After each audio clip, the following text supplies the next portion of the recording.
અને એ મધ્યના 45માં પ્રભુએ કહ્યું, તમે અમારા કહેવાઓ છો, તમારો સૌનો એની સાથે સંગ રહેવા દેવો નથી. તમારે આ દેહમાં પ્રીતિ રાખવી હશે તો પણ રોગ મૂકીને સીધા કરશે જ જ જ ઇન્ફિનાઇટ. ચિંતા જ નહીં કરતા. સીધા ચાલીએ તો રોગ મૂકવાની જરૂર ન પડે. આડાવડા ચાલ્યા એટલે તમારો બાપે એને બે મોટા પુરુષની પાસે, ભગવાન ને સંતોની પાસે બે મોટી બ્રેક છે. એક છે રોગ અને બીજો છે કામ. હલવાયા જ કરો.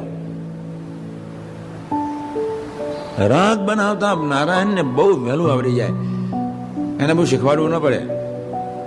મન બુદ્ધિના સંકલ્પ વિકલ્પને સાચા નહીં માનવાના, પોઝિટિવ હોય એને સ્વીકારવાના, નેગેટિવ હોય એનો ક્યારેય નહીં, સપનામાં વિચાર નહીં કરવાનો. અહીં ગંદકી ભરી છે એ નીકળી જ જાય, એને કાઢો જ, જલ્દી કાઢો. ભગવાનને પ્રાર્થના કરવાની.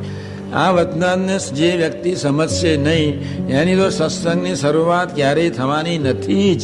એ 50 વર્ષ રહે કે 500 વર્ષ રહે,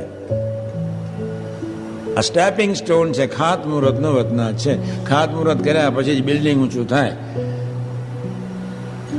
જે પ્રથમ 16 અને 18 સમજશે નહીં એના સત્સંગની શરૂઆત આ જન્મે થશે જ નહીં. પછી અંત અવસ્થાએ બરોબર ભયંકર રોગ મૂકશે, પછી રડાવશે, પછી આવતા જન્મે તૈયારી કરીને લાવશે. રડતો રડતો કહેશે, હવે નહીં જોવું, હો મહારાજ નહીં જોવું, કોઈનું નહીં બોલું.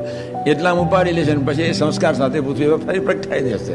એટલે તૈયાર કરીને લાવશે. શું આ વર્ષે સીધા ન ચાલ્યા તો આવતે વર્ષે તૈયાર કરીને લાવશે. ગભરાશો જ નહીં. અમે આ બાજુ વર્ષ જતા રહ્યા, 80 જશે, એમ શું વધારે ખોટ જવાની છે?